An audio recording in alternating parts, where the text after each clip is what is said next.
Chocolate brownie మీలే ఎంతమందికి ఇష్టమైతే నాకు కామెంట్ చేయండి. చాలా చాలా పర్ఫెక్ట్గా అయితే వస్తుంది. ఈ విధంగా ట్రై చేస్తే ఏమైనా డౌట్ ఉంటే నాకైతే కామెంట్ చేయండి, నేనైతే రిప్లై ఇస్తాను.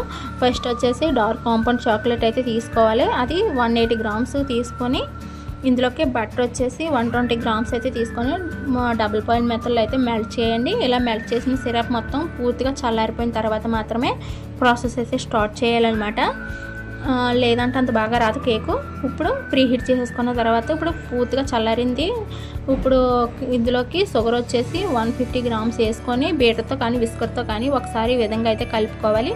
ఇందులో 2 ఎగ్స్ అయితే వేసుకొని, ఎగ్స్ ఇష్టం లేనప్పుడు 1 కప్ ఏమో కర్డ్ వేసుకొని మరొకసారి విస్కర్తో కలిపిన తర్వాత ఇందులోకి వాటర్ వచ్చేసి ఎగ్జాక్ట్గా 80 గ్రామ్స్ అయితే వేసుకోండి, సరిపోతుంది. మరొకసారి కలిపిన తర్వాత పక్కన పెట్టేసుకొని ఇప్పుడు మైదా తీసుకోవాలి. మైదా వచ్చేసి 150 గ్రామ్స్ తీసుకుంటున్నాను.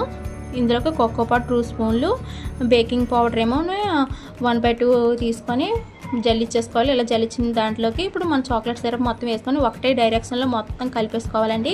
ఇలా కలిపేసుకొని లాస్ట్లో వెనిలా ఎసెన్స్ 2 స్పూన్లు వేసేసుకొని ఒకసారి మళ్ళీ కలుపుకున్న తర్వాత ఇప్పుడు బటర్ వేసుకున్న పేపర్లోకి మొత్తం వేసేసుకొని ఒకసారి అటు ఇటు ట్యాప్ చేసిన తర్వాత మనం ఇందాక ప్రీ హీట్ చేసాం కదా, ఇప్పుడు పట్టుకెళ్ళి పెడేస్తే ఎగ్జాక్ట్గా 50 మినిట్స్ అయితే పడుతుందంటే కరెక్ట్గానే తీసి చూస్తే ఒకసారి టూత్ పిక్ అయితే ఇలా గుచ్చి అయితే చూడండి, అసలు ఏమి అంటుకోలేదు అనుకుంటే మీ కేక్ అయితే పర్ఫెక్ట్గా అయితే వచ్చేసినట్టే.